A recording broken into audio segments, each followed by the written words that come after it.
और इसी को लेकर खास बातचीत करते हैं। हमारे साथ कुछ खास मेहमान जुड़ गए हैं, उनका तारुफ आपसे करा देते हैं। मुश्तबा जैदी हमारे साथ हैं, मिडिल ईस्ट एक्सपर्ट हैं। प्रोफेसर करोरी सिंह हमारे साथ हैं, इंटरनेशनल अफेयर एक्सपर्ट हैं। राहुल लाल जी हमारे साथ हैं, पॉलिटिकल एक्सपर्ट हैं। और रिटायर्ड ब्रिगेडियर शरदेंदु जी हमारे साथ हैं, डिफेंस एक्सपर्ट है। आप सभी का बहुत इस्तकबाल है। सभी से शुरुआत में मैं छोटा छोटा जवाब चाहूंगी। शुरुआत करेंगे शरदेंदु जी आपसे। डेडलाइन खत्म हो चुकी है लेकिन दावों का दौर लगातार जारी है। किस ओर अब ये जंग जाती हुई नजर आ रही है?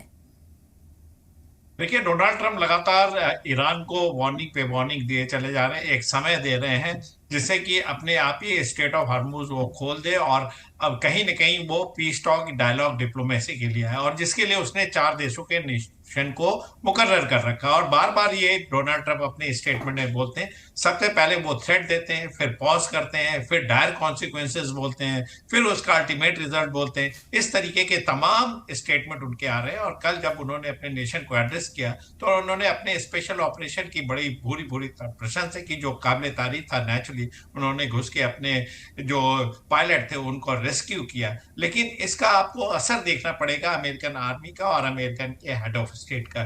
जब आपको कोई सक्सेस मिलता है तो आपके इरादे बुलंद हो जाते हैं, आपके हौसले और बढ़ जाते हैं। अमेरिका आज की दौर में उसी स्टेट में है, हौसले बढ़े हुए हैं। लिहाजा इस चीज पे वो आज की डेट में कायम है कि 24 घंटे और नहीं हुआ तो उनके कोई ब्रिजेस नहीं बचेंगे, कोई स्टोरेज फैसिलिटी नहीं बचेगी, कोई डिसैलिनेशन प्लांट को तोड़ दिया जाएगा। तमाम ऐसी चीजें वो बार बार दावे कर रहे हैं जिसको वो अंजाम दे सकते हैं और जिसके लिए वो केपेबल भी है। उनके पास वेयर विदॉल है, मिलिट्री पावर है, स्काई पे पूरा डोमिनेंस है और उनके जिस तरीके की मिसाइलों को इवन ईरान इंटरसेप्ट भी कर रहा है लेकिन अंजाम तक आने में रोक नहीं पा रहा है पूरी तरीके से, तो काफी तबाही हो सकती है। अमेरिका अपनी बात पे डिटरमिन्ड है लेकिन स्ट्रेट ऑफ हॉर्मुज खोलने का कोई रास्ता उनके पास नहीं है, इसीलिए वो बार बार अपील, बिल्कुल इसी तरह वो बौखलाए हुए भी नजर आ रहे हैं। आपके पास लौटती हूँ। मुश्तबा जैदी साहब, जितनी बौखलाहट ट्रंप की देखने को मिल रही है उतनी ही मजबूती से ईरान डटकर खड़ा हुआ है। हर एक वार्निंग का जवाब दिया जा रहा है। कोई भी ऐसी चीज नहीं है जिसे ईरान इग्नोर कर रहा हो और वो साफ कह रहा है कि वो तो किसी भी तरीके से अब झुकने वाला नहीं है। बिल्कुल, जो तैयारी उन्होंने की थी कि इस आने वाले रोज की, ये पिछले 35-40 दिन से जो भी जंग का माहौल, जंग चल रही है, इसकी तैयारी 35 साल से 30 साल से वो लोग कर रहे थे। और उनको मालूम था कि किस किस्म के एक नीच तरीन एक पॉलिसी मेकर से अमेरिका का, ईरान का साबिका पड़ रहा है। इसीलिए कि उन्होंने 8 साल की जंग में देख लिया कि किस तरीके से उनको आइसोलेट करने की कोशिश की गई और उस 1980 से 89 तक जो है उनको खत्म करने की कोशिश की गई। तो उसका उन्होंने सबक लिया और लेकर उस पे वो जिस तरीके से अपनी बलबूते पे उन्होंने कोशिश किया है।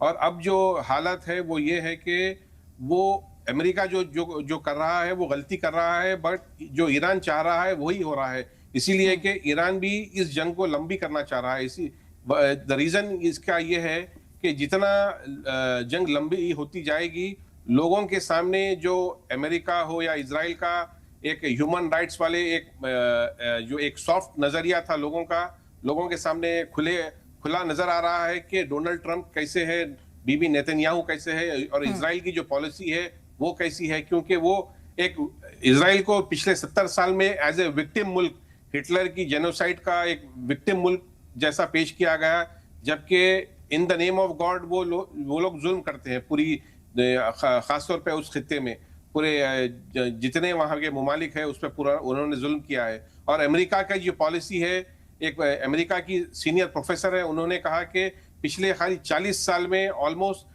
3.5 करोड़ लोगों की जानों का जिम्मेदार अमेरिका है। तो बताना यह है कि जिस तरीके से जंग लंबी जाती जा रही है, अमेरिका का जो एक दोहरा चेहरा है वो लोगों के सामने खुला नजर आ रहा है।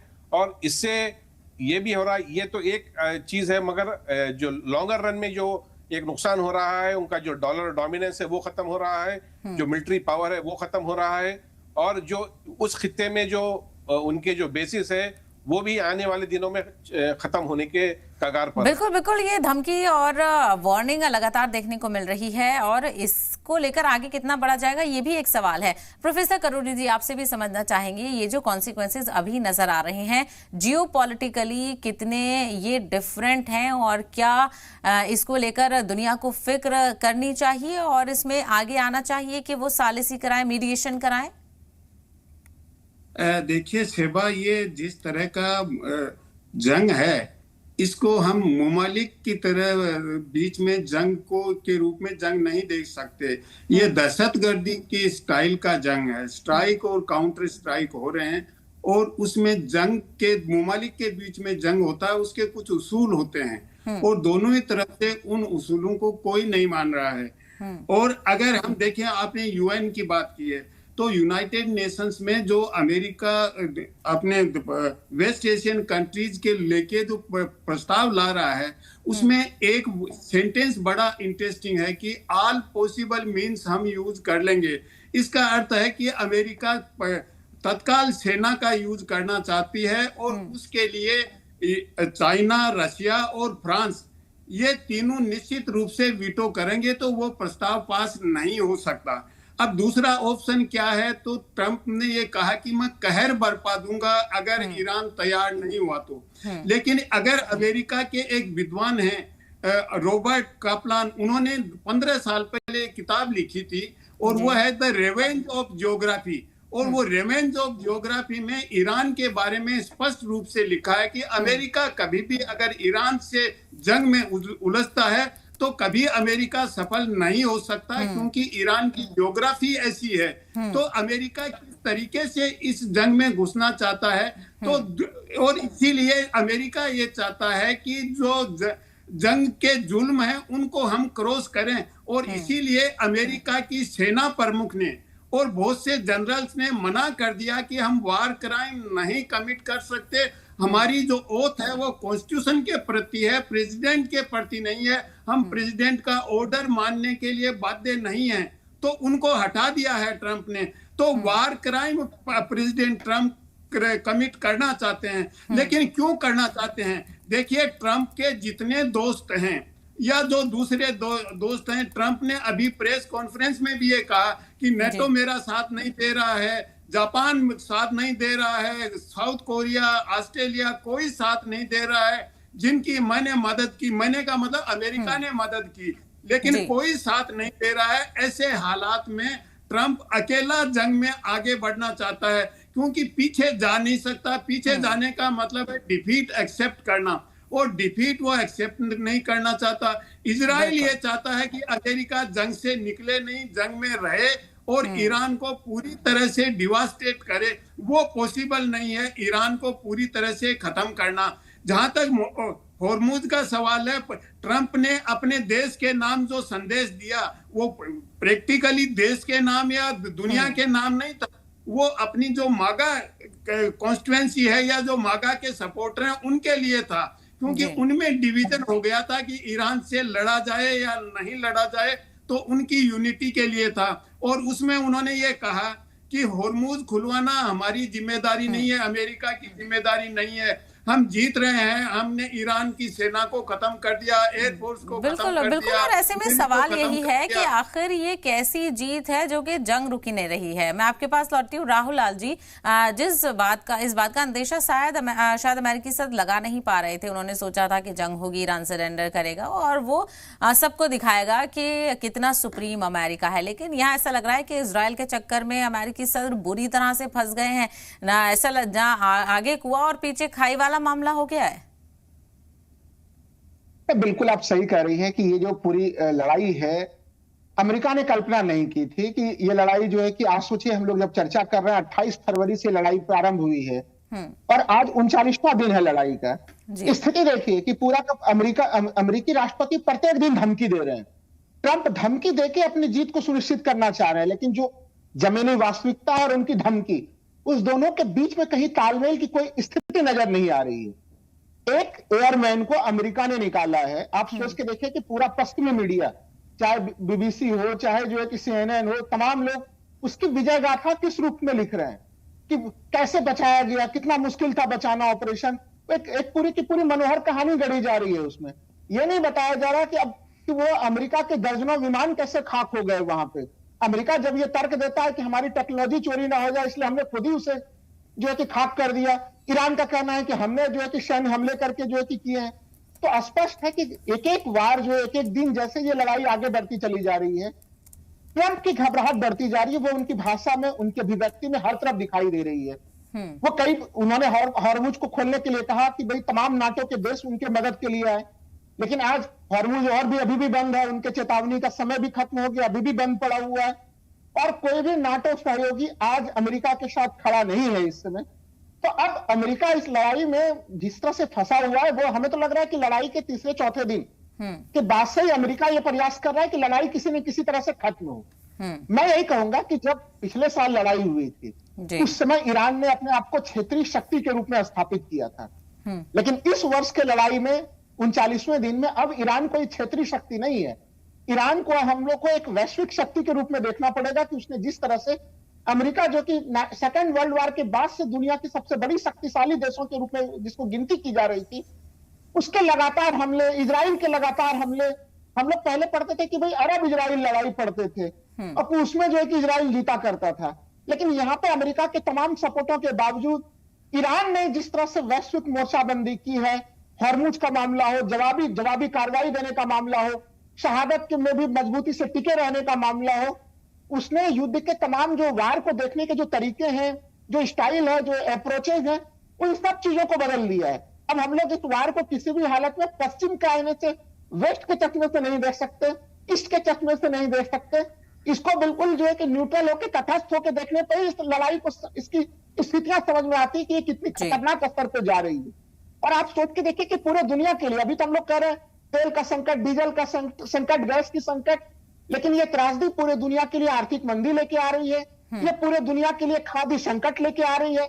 आप सोच के देखिए कि अगर पूरे दुनिया भर में अगर जो है कि उर्वरकों का उत्पादन नहीं हो पाएगा, फर्टिलाइजर का उत्पादन नहीं होगा, तो आगे के सालों में हम लोगों को कृषि के, एग्रीकल्चर सेक्टर में बड़ा प्रभाव दिखेगा और दुनिया भुखमरी के कगार से जूझते हुए दिखेगी इसके कारण। बिल्कुल, पूरा असर इसका ग्लोबल मार्केट पर देखने को मिल रहा है और तमाम जो मुल्क हैं और खासकर के हिंदुस्तान भी इसको लेकर चिंता में है, क्योंकि जिस तरह की चीजें आ रही हैं वो साफ तौर पर हैं। शरदेंदु जी, आपके पास रुख करना चाहेंगे। अभी जिस तरह से करोरी जी ने भी जिक्र किया रेवेंज ऑफ ज्योग्राफी का, इसके अलावा इंटरनेशनल प्लेटफॉर्म से क्या तवक्को की जाए? क्या इंटरनेशनल प्लेटफॉर्म्स अब किसी भी जंग में पूरी तरह से फेल होते हुए नजर आने लगे हैं? आखिर में ऐसे प्लेटफॉर्म्स का फिर फायदा क्या? क्योंकि जो भी जंग के उसूल होते हैं उनको तो ताक पर रख दिया जाता है।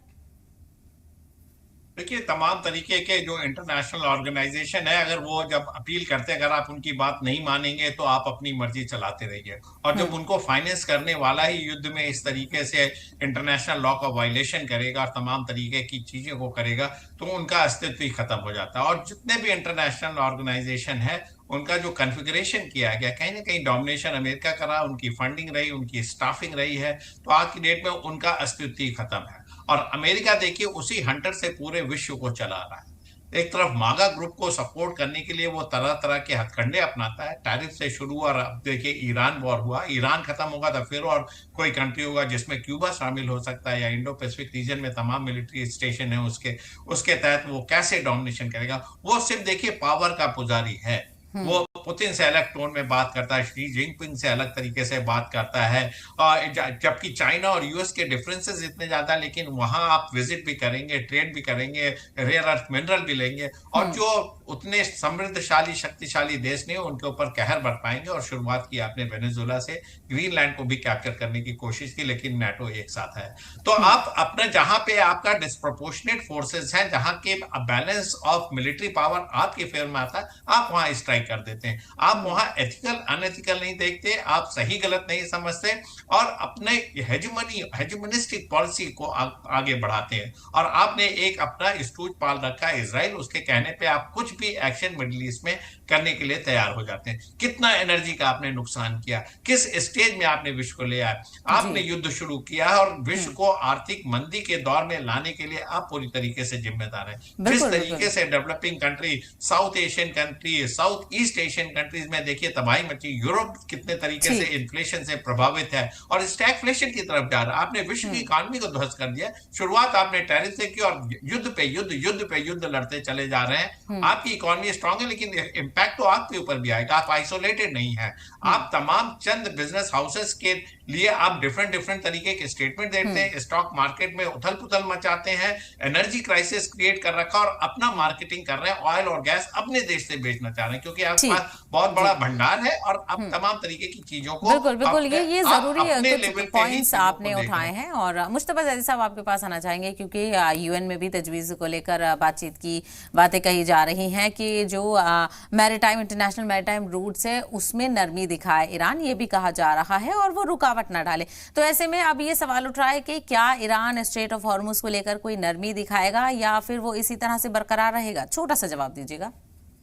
जी बिल्कुल भी नहीं, इसीलिए कि अगर हम देखेंगे स्वेज कैनाल हो या स्टेट ऑफ मलक्का हो या बॉस्फोरस तुर्की के पास हो, जितने भी दुनिया भर में स्ट्रेट्स होते हैं वहां पे हर कंट्री अपना जो है टोल वसूल करता है। वो कंट्रोल क्योंकि उनकी जियोग्राफी में आता है, उनके खित्ते में आता है, तो वहाँ की मुल्क जो है उसको कंट्रोल करते हैं। तो यहाँ पर क्योंकि ईरान 1100 किलोमीटर के करीब का उस समंदर को अपना बॉर्डर लगता है और प्लस इंक्लूडिंग ओमान के साथ उनका बॉर्डर लगता है, तो वो और ओमान मिलकर वहाँ पे जो आने वाले दिनों में टोल की जो बात कर रहेंगे, टोल कलेक्ट करेंगे और जो इंटरनेशनल कानून के तौर पर कोई भी इलीगल जो है एक्ट नहीं होता है वो जी। और जैसा कि पूरी दुनिया जहां पर कबूल कर रही है, टोल दे रही है, तो यहाँ पे भी वो टोल देने के लिए कोई मसला नहीं होगा। जी वहीं करोरी सिंह जी, अमेरिका लगातार धमका रहा है, उसकी अपने अलग पर्सपेक्टिव है, ईरान का जो स्टैंड है वो अलग है। तो ऐसे में इस जंग का मुस्तकबिल क्या नजर आ रहा है? क्या अभी कोई उम्मीद लगाई जाए कि सीज फायर को लेकर कोई पेशकश यहाँ पर होगी? देखिए सेबा, ऐसा है कि ईरान ने जंग शुरू नहीं किया क्योंकि जो दहशतगर्दी स्टाइल का जंग है वो शुरू करने वाले इजराइल है और अमेरिका ने उसको फॉलो किया है। तो ऐसे हालात में जंग इतना स्प्रेड हो गया है, ये केवल पश्चिमी एशिया तक सीमित नहीं रहा, दुनिया के दूसरे देश भी प्रभावित हो रहे हैं। दुनिया के सभी देशों की केवल मैशत, सरमायादारी या तिजारत ही अफेक्ट नहीं हुआ है। आज दुनिया का हर देश अपने आप को महफूज महसूस नहीं कर रहा है, जैसे हालात अमेरिका ने क्रिएट कर दिए हैं। और अगर वार क्राइम, जिस तरह का ट्रंप धमकी दे रहे हैं, अगर वार क्राइम कमिट करते हैं तो ये सेकेंड वर्ल्ड वार की में जो न्यूरेमबर्ग ट्रायल चला था उस तरह का ट्रायल ट्रंप जैसे पे या अमेरिका पे चलना चाहिए, क्योंकि जिस तरह का वो सिविलियंस को हिट करने की बात कह रहे हैं कि पावर प्लांट्स को, ब्रिजेस को, तो ये तो इंटरनेशनल लॉ के हर पॉइंट ऑफ व्यू से वार क्राइम है। और इसीलिए अमेरिका के जनरल्स ने वार क्राइम कमिट करने के लिए मना कर दिया है। तो इस वार से हम ईरान को इस रूप में ब्लेम नहीं कर सकते कि ईरान तो रिटालिएट कर रहा है, इनिशिएटर नहीं है। जहां तक होर्मुज की सवाल है, ईरान ये कह रहा है कि मैं जो अदावत वाले कंट्री हैं उनके जहाज नहीं जाने देंगे, बाकी कंट्रीज के जहाज जा सकते हैं, उनको अलाउ कर रहे हैं। और होर्मुज का जहां तक सवाल है, 28 फरवरी से पहले की स्थिति में नहीं जाएगा।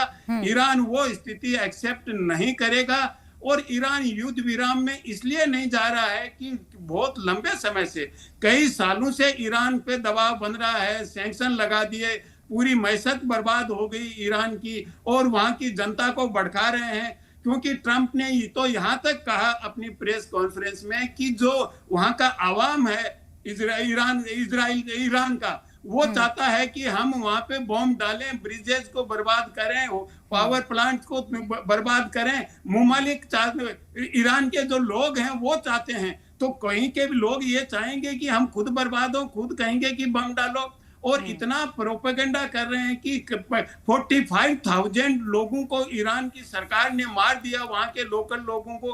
तो इस तरह का दुनिया के सामने एक इमेज बना के, डेविल्स इमेज बना के वो ये चाहते हैं कि ईरान को एक मुल्क के रूप में खत्म किया जाए, लेकिन उसमें सफल इसलिए नहीं हो रहे हैं कि दुनिया का कोई देश इस हालात में साथ नहीं दे रहा है। बिल्कुल बिल्कुल, और इसी की वजह से और भी बौखलाहट अमेरिकी सदर की नजर आ रही है। आप सभी मेहमानों का बहुत शुक्रिया इस हवाले से बातचीत करने के लिए, अपना कीमती वक्त देने के लिए।